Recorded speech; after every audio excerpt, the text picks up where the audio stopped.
Saya menilai mereka ini sedang melakukan narasi-narasi untuk mengambil simpati masyarakat dengan menangis-nangis ya, dengan katanya merasa dikriminalisasi, merasa dijolimi. Enggak ada yang kriminalisasi lu, enggak ada yang jolimi kau sendiri yang buat perkaramu gitu loh, kau sendiri yang melaporkan, kau yang memulai, kau yang mengakhiri. Artinya mencari penyakit kau sendiri. Ini ijazah orang diteliti, sekalian aja sertifikat hak milik rumahnya diteliti, tanggung amat ya kan. Terus kenapa hanya Pak Jokowi aja yang diteliti? Nah sekarang kalau kau mau meneliti, kau kan contohnya seorang dokter ya telitilah organ dalam manusia, telitilah penyakit-penyakit yang belum ada obatnya, itu baru buat job.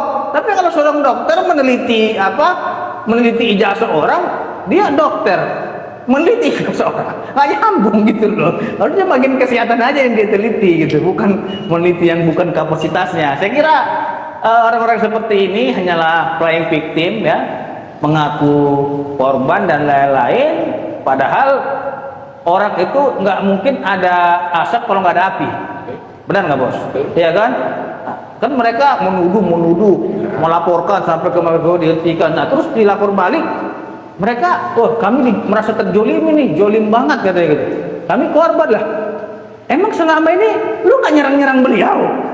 Sampai beliau merasa terinjak-injak, harga dirinya jatuh gitu loh. Harusnya kan pikir juga perasaan anak dan istrinya, keluarga dan lain-lain, perasaan seperti itu. Jadi saya kira harus fair juga lah. Jangan juga menjatuhkan seseorang, tapi kita nggak siap dijatuhkan gitu lah. Kan dia bawa alat peraga, terus lu bawa alat peraga, gua diam. Lu tiba saya bawa alat peraga, lu kayak cacing kepanasan, black gitu. Nanti juga. Makanya saya bilang hanya penjahat lah yang takut borgol. Aiman aja cengar-cengir dia ketawa-ketawa. Ya kan? Jangankan Aiman yang tingir-tingir. Satpam komplek saya aja ketawa-ketawa dia.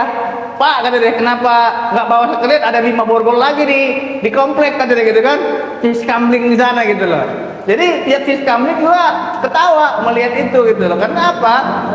Karena menurut mereka itu sangat lucu sekali, dan ada orang baper karena borgol gitu. Apakah karena kepanikannya, karena ini perkara mau ditindaklanjuti atau apa gitu. Jadi kan di sini ada sebuah sebuah ketakutan yang saya lihat sehingga merinding sampai ya dia berhentikan. Saya belum ngomongannya udah ribuan kali, kan lihatnya kepak gitu kan. Menunjukkan ijazahnya. Capek banget ya ngeliat orang playing victim. Ini ya dokter Tifa-Tifu. Kalau Anda bicara bahwa Anda memperjuangkan kebenaran apa sih yang Anda perjuangkan?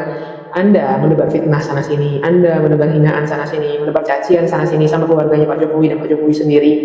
UGM dianggap kong-kali-kong dengan Jokowi. Pertanyaannya, siapa yang Roy Suryo percaya? Sedih kali dokter Tifa menangis. Suaranya bergetar karena ijazah Pak Jokowi. Kalau Anda melihat saya, kenapa? Di rumah, opungku masih hidup tuh. Itu ibu rumah tangga semua, tapi nggak kayak ibu. Ngurusin ijazah orang. Bukan kan ya, melihat saya pakai baju orange. Aku ingin sekali, aku dan bahkan bahagia sekali kalau Ibu Tifa itu masuk penjara. Tifa, katanya kamu seorang dokter, tapi jiwamu sangat kotor. Itu mau ada ijazah mau enggak, dia udah sukses hidupnya. Sekarang yang gua tanya, lu orang yang punya ijazah jadi apa, Tom? Saya kasihan, tapi ya ini kan sudah keterlaluan. Jadi Pasti di Indonesia itu harus ada kadrun kayak gitu tuh, kenapa? Yang suka ngerecokin pemerintahan gitu ya. Pemerintah kerja udah bagus juga direcokin, dicela, dibir kayak gitu kan. Deddy Mulyadi ini emang kurang bagus gimana Deddy Mulyadi? Masih aja cari-cari kesalahannya.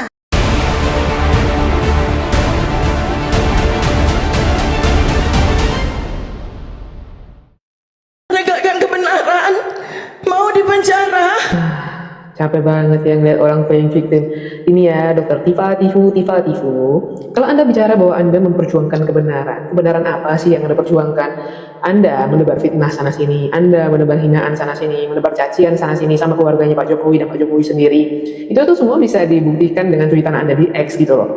Jadi apa yang salah daripada langkah yang diambil oleh seorang Jokowi untuk menghadapi Anda?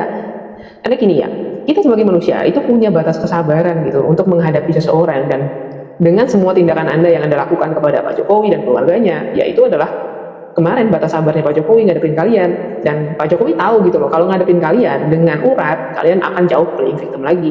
Jadi karena negara kita negara hukum, dan satu-satunya yang memberikan keputusan atau kepastian gitu ya daripada semuanya itu adalah secara hukum. Jadi makanya Pak Jokowi memutuskan untuk mengambil tindakan hukum. Dengan cara apa? Karena kamu telah mencemarkan nama baiknya, memfitnah dia, ya makanya kamu dilaporkan ke pihak penegak hukum karena perbuatan yang kamu lakukan. Ya tenang aja Tifa, kalau memang kamu nggak bersalah, ya nggak usah takut. Kan bukti-bukti masing-masing punya kan, ya nanti buktikan aja, bela diri kamu dengan bukti yang kamu punya gitu loh. Nih ya, kalau saya sih sebagai masyarakat yang melihat dan baca semua cuitan kamu di X, ya karena selalu lewat sih ya di X saya gitu, ya memang selama ini kamu tuh mau memfitnah, kamu nuduh orang nggak punya bukti, sampai bahkan istrinya Pak Jokowi pun kamu ubek-ubek masalah pendidikannya, yang mana nggak ada kepentingannya masyarakat Indonesia untuk memahami latar belakang pendidikannya seorang Ibu Iriana. Yang terus lagi kamu adalah ngatain Pak Jokowi gini, Jokowi gitu ya. Belum lagi yang itu tuh. Banyak tuh kalau mau dikumpulin daripada cuitanmu di X aja, itu udah bisa banget digunakan untuk memperkarakan kamu secara hukum, ya kan? Nih lagi nih ya. Yang terakhir tuh bersama geng pancimu tuh ya. Sampai kamu tega memfitnah orang, fotonya orang kamu photoshop, kamu kasihkan keadaan di mana katanya punya penyakit. Jahat banget gitu. Jadi kalau misalnya mau menangis gitu ya, bahwa dirimu adalah korban, kami masyarakat juga bisa menilai. Dimana kamu kapan hari juga menghina kemampuan bahasa Inggrisnya Pak Jokowi karena pronunciation-nya dipenuhi dengan aksen Jawa, ya kamu sendiri, kamu adalah because our undang-undang, whether whatever gitu loh. Ini nggak usah deh, ini apa namanya, sok playing victim. Kalau memang bersalah, akuilah bersalah, mungkin masih bisa dimaafkan, tapi ya namanya proses hukum sudah terlanjur berjalan, ya harus dijalani. Selamat menikmati hari-hari Anda untuk menikmati hari yang masih bebas ini. Nanti kan nggak tahu ya, kalau misalnya perkara dan terbukti Anda memang melakukan hal itu, pakai baju oranye dong. Saya kasihan, tapi ya ini kan sudah keterlaluan, jadi ya kita tunggu proses hukum selanjutnya. Ya saya rasa itu aja. Khusus kepada Roy Suryo, sekelas Roy Suryo mantan menteri dan seorang yang berpendidikan, bahkan mengklaim dirinya adalah seorang yang ahli, menurut saya dia hanya nyinyir. Dulu Roy Suryo membanggakan UGM. Dia berharap UGM ini akan berpendapat seperti apa yang ada di pikiran Roy Suryo. Begitu juga dia melaporkan ijazahnya Jokowi di kepolisian. Tapi apa? Setelah Bareskrim mengumumkan secara resmi bahwa ijazah Jokowi ini adalah asli, kepolisian dianggap tidak transparan, bahkan dianggap tidak adil. Begitu juga UGM. UGM dianggap kong-kali-kong dengan Jokowi. Pertanyaannya, siapa yang Roy Suryo percaya? Otak dia sendiri, kepercayaan dia sendiri, keyakinan dia sendiri, atau siapa? Kalau sudah tidak percaya, apalagi menggiring seolah-olah lembaga negara, kepolisian, pengadilan sudah dianggap semuanya tidak adil, terus siapa yang diharapkan? Ini bahaya. Nah, tunjukkan ibu ini, ibu rumah tangga ini. Bentar, masih dia kok.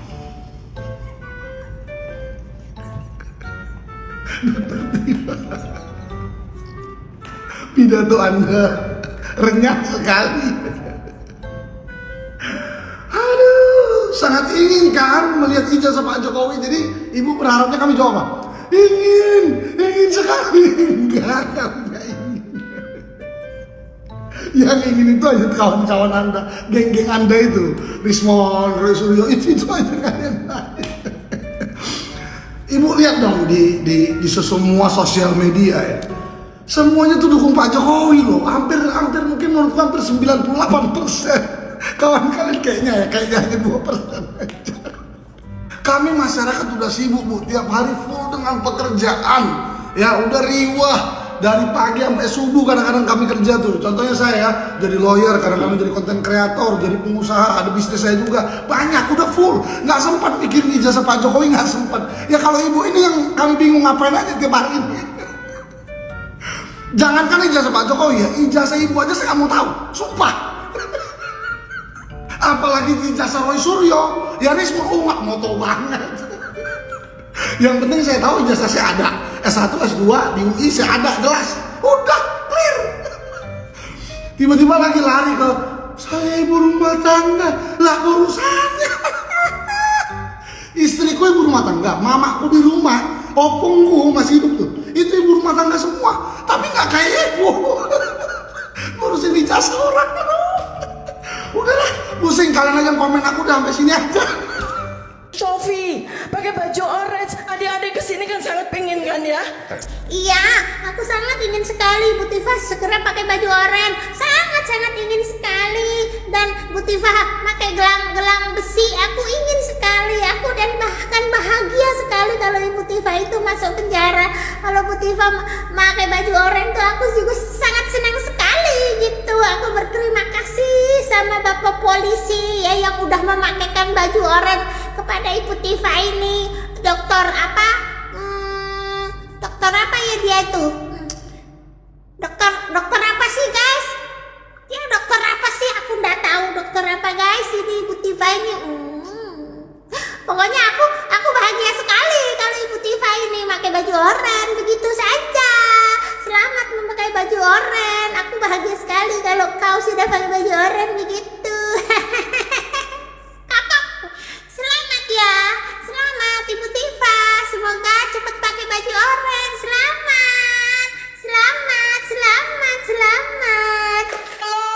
Tolong Pak Jokowi. Tiba, mulut manis yang berbisa. Mengataskan nama rakyat. Rakyat mana? Yang para lansia itu, yang menjadi tungganganmu dan transportasimu, yang disuruh koar-koar, hanya sekedar ijazah aja. Ya kalau kamu mintanya ijazah baik-baik ya mungkin Pak Jokowi akan ngasih baik-baik lah. Mulutmu itu penuh dengan berbisa, ngomong sampai dunia internasional. Tanpa kamu sadari kamu juga menjatuhkan namanya Anies loh. Ditunggu di dunia internasional mana Palestina. Palestina itu juga menunggu tidak hanya Anies toh. Palestina tuh menunggu semua negara-negara lain yang membantu mereka, bodoh. Tiba. Katanya kamu seorang dokter, tapi jiwamu sangat kotor. Sajane ini yang di dalam pikiranmu itu kenapa sih? Apa Pak Jokowi merugikan kamu? Apa yang merugikan kamu, Tifa? Sekarang kamu dilok nih, dikatain kayak gitu sama Irma aja sudah nggak enak hatimu. Tapi kamu koar-koar seenak aja menjelek-jelekan Pak Jokowi. Ya, atas nama science. What kind of science you like it? You talk about. What kind of science? Your science is nothing. Juga ngomong bisa bahasa Inggris ternyata your English also is not good. You cannot speak English very well. Anda mau fitnah dan mencemarkan nama baik. Kan Saya ini difitnah dengan ijazah palsu. Ya emang lu udah fitnah ijazah Jokowi palsu. Kan lu yang fitnah. Jadi siap-siap aja lo pakai baju oranye. Gak usah nangis-nangis ngomong difitnah. Ya lu yang fitnah kok. Yang victim. Lu pelaku merasa jadi korban. Kenapa lu cari-cari ijazah Jokowi? Kenapa nggak cari ijazah Pak Harto? Cari dong itu ijazah Pak Harto. Punya ijazah S1 nggak itu Pak Harto? Pak Harto itu cuma lulus SMP, terus daftar jadi tentara. Tapi dia punya kemampuan, bisa jadi presiden nggak masalah menurut aku. Menurut aku di Indonesia ini ya, jadi presiden nggak sekolah SD pun nggak apa-apa, asal dia punya kemampuan. Titik. Ngapain sih harus punya ijazah S1 gitu jadi pejabat gitu? Jadi pejabat yang punya S1 juga nggak bisa kerja tuh, kerjanya nongki-nongki doang gitu, catur. Terus scroll cewek, jajan apa melendir, jalan-jalan ke luar negeri itu dibanding gitu. Mending jadi orang yang nggak sekolah tapi dia bisa punya kemampuan, bisa jadi pejabat, nggak masalah. Yang penting kerjanya bagus gitu aja. Kalau aku sih gitu, ijazah nggak penting kalau buat aku mah. Uang banyak di Indonesia itu ya, yang nggak tamat SD aja bisa jadi pengusaha, bisa punya pabrik es krim, punya supermarket, ada tuh, cari di Google tuh, nggak tamat SD jadi pengusaha, punya pabrik es krim, ada di Indonesia. Yang nggak sekolah SD juga itu di Brebes, dia punya kemampuan bisa bikin televisi. Cuma sayang di Indonesia orang yang nggak sekolah punya kemampuan nggak diapresiasi. Malah masukin penjara kalau di Indonesia. Jadi di Indonesia ini terutama mengutamakan ijazah, padahal yang punya ijazah aja pada blow on. nggak bisa kerja. Jadi pejabat juga kerjanya cuma apa? Studi banding, ngabisin uang negara doang, nggak pernah masuk kerja. Tuh DPR itu, pada punya ijazah S1, S2, S doger, S00, S campur. Tapi kerjanya nggak becus kan jadi DPR. Kerjanya apa? Bolos kerja berbulan-bulan gitu, bahkan bertahun-tahun. Terus tetap nerima gaji padahal nggak kerja. Tuh kalau rapat-rapat DPR itu yang rapat nggak ada separoh.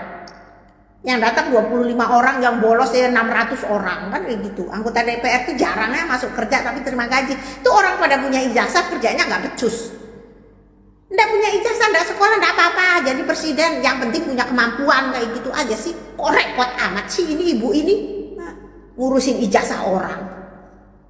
Lu yang punya ijazah aja lu nggak bisa ngapa-ngapain, lu nggak berbuat apa-apa untuk Indonesia kok.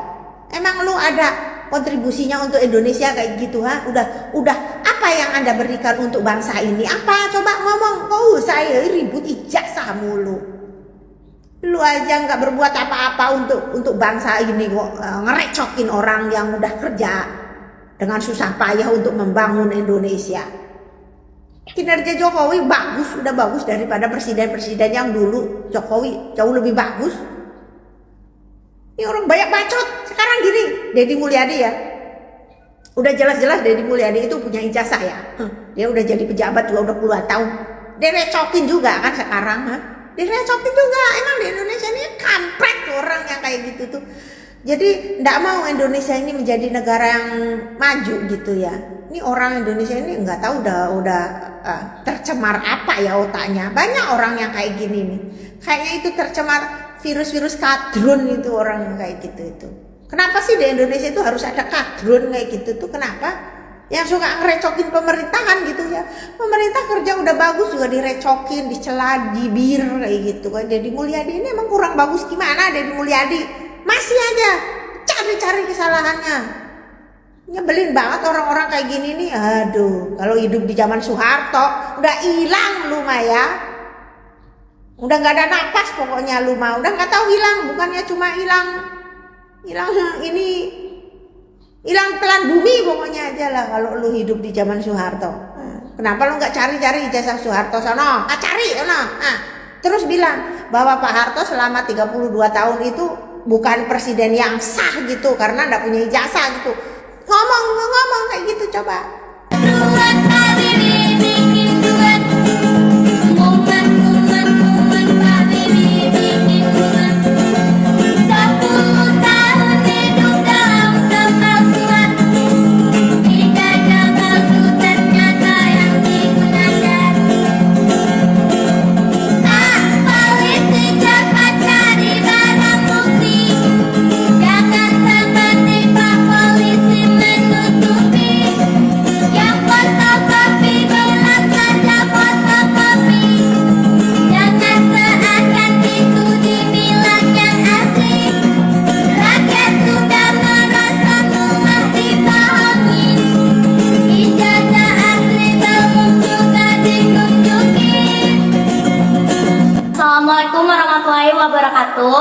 And good evening to all netizen. Berhubung ada beberapa komentar di konten kami yang satu ini untuk menyuruh Pak Polisi menangkap kami, dan ada juga yang menyuruh menangkap Bapak Ibu guru kami. Melalui video ini kami beritahukan kepada yang komentar seperti yang kami sebutkan mengenai konten-konten kami itu tidak ada hubungannya dengan Bapak Ibu guru kami.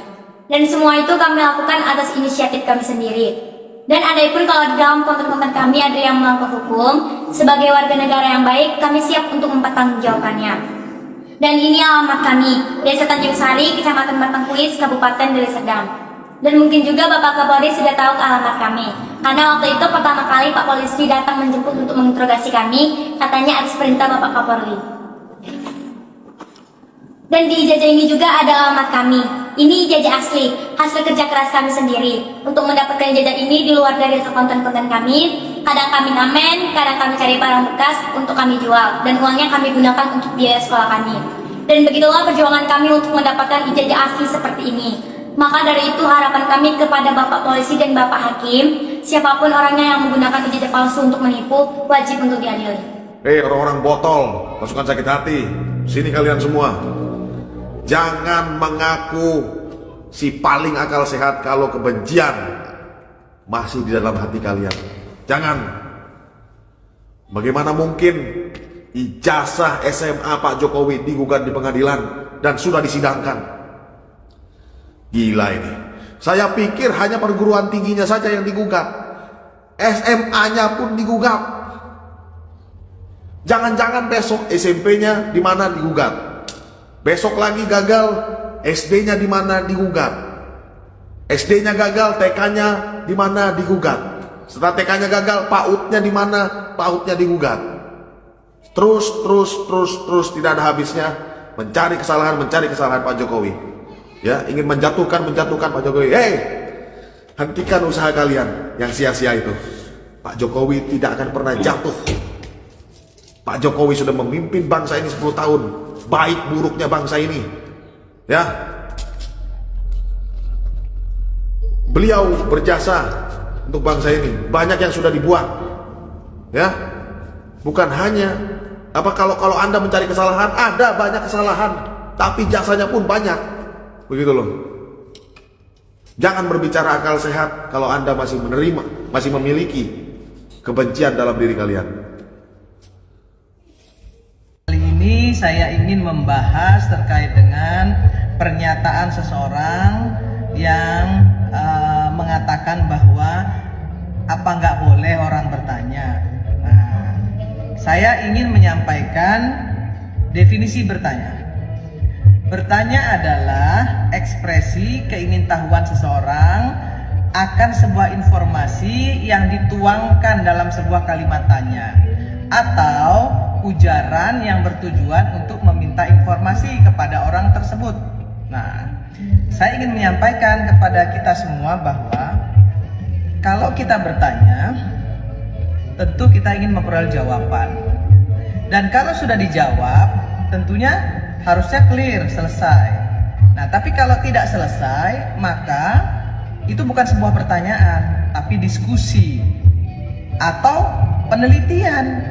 Nah, sekarang kalau kita bertanya kemudian dijawab tidak puas, maka kemudian pertanyaan itu bisa ditanyakan, ya, jawabannya kepada institusi yang memang berwenang, yang memang terkait dengan pertanyaan tersebut. Contoh, misalnya ada orang yang mempertanyakan ijazah Pak Jokowi. Ya, dijawab oleh Pak Jokowi bahwa ijazah saya asli. Nah, kemudian orang itu nggak puas. Nah, kemudian Pak Jokowi bilang, ya kalau nggak puas silahkan tanya UGM. Karena UGM yang mengeluarkan ijazah tersebut. Nah, UGM kemudian menjawab bahwa ijazah Pak Jokowi asli. So, apalagi gitu. Masa nanya ijazah ke polisi, nanya ijazah mau sampai ke Singapura, aneh kan gitu ya. Maka itu bukan pertanyaan, tapi itu adalah pemaksaan kehendak orang bertanya, tapi jawabannya harus sesuai dengan apa yang ada di pikiran dia. Itu bukan bertanya, itu menyelidiki. Nah, kalau menyelidiki silakan selidiki secara ilmiah gitu ya, secara data, fakta. Maka kemudian yang harus dilakukan adalah tanya ke yang mengeluarkan ijazah tersebut. Nah, kalau kemudian UGM sudah menyatakan itu asli dan siap menjadi saksi, apalagi yang harus diributin gitu. Ini bukan persoalan bertanya, ini soal tuduhan. Beda ya pertanyaan dengan tuduhan. Nah, itu yang ingin saya sampaikan kepada pemirsa di seluruh Indonesia. Maka kemudian kenapa Pak Jokowi baru sekarang melaporkan hal ini kepada kepada kepolisian? Karena kalau dulu beliau masih menjadi presiden, dilaporkanlah orang-orang ini, maka apapun hasilnya, orang-orang ini akan mengatakan bahwa Pak Jokowi menggunakan kekuasaannya untuk melakukan pembenaran, ya. Nah, maka kemudian setelah Pak Jokowi tidak menjadi presiden lagi dan menjadi orang biasa, Pak Jokowi kemudian mau menanggapi ini secara hukum. Dilaporkanlah orang-orang ini ke polisi. Karena apa? Karena beliau sudah menjadi rakyat jelata. Maka hari ini karena dikatakan sudah terlalu berlebihan, fitnah, hoax, dan lain sebagainya, maka Pak Jokowi mengambil tindakan. Nah, anehnya lagi, ketika yang beliau sudah menjadi rakyat biasa pun masih nggak percaya, ya. dengan mengatakan bahwa Kapolrinya adalah pilihan Pak Jokowi dan lain sebagainya. Aduh, ini kan namanya pemaksaan kehendak. Mau apa lagi? Ya kan nanti setelah itu apa lagi? Sudah misalnya ada Pak Kapolri diganti dan tetap menyatakan bahwa itu adalah asli. Mau diganti lagi? Saya kira ini benar-benar satu tindakan ceroboh ya, tindakan yang berlebihan, yang tidak pada porsinya ya. Jadi jangan mengatakan bahwa bertanya apa, Bo? Emang kita nggak boleh bertanya? Ya boleh, tapi bertanya itu kalau sudah dijawab, ya sudah. Apalagi yang menjawab adalah institusi terkait. Nah kalau masih ngotot ya, dengan kalimat bahwa nggak percaya lagi dengan institusi tersebut, ya berarti itu tuduhan, bukan pertanyaan. Begitu pemirsa di seluruh Indonesia. Saya ingin menyampaikan, jangan kita mau diadu domba, jangan terus-terusan mau mengikuti kegaduhan-kegaduhan yang diciptakan oleh orang-orang yang tidak bertanggung jawab, sebagaimana yang disampaikan oleh Presiden Prabowo Subianto di Hari Kesaktian Pancasila kemarin. Kami orang-orang cerdas, orang-orang bersih hati ini, ya, termasuk Presiden juga mengkhawatirkan ada agen-agen asing yang berkeliaran di Republik ini, yang terus-menerus ya dipergunakan oleh agen-agen asing, oleh orang-orang asing ini untuk mengaduk-ngaduk Indonesia, untuk menghadap-hadapkan rakyat dengan rakyat dan rakyat dengan pemerintah. Hati-hati terhadap agen-agen asing ini. Mereka bekerja bukan untuk bangsa Indonesia, tapi justru menjadi pengkhianat bangsa dengan bekerja dengan negara-negara asing yang memang berkepentingan untuk menghancurkan Indonesia. Jadi sekali lagi, yuk kita sama-sama jaga Indonesia kita, jangan sampai diadu domba oleh agen-agen asing yang ada di Republik ini.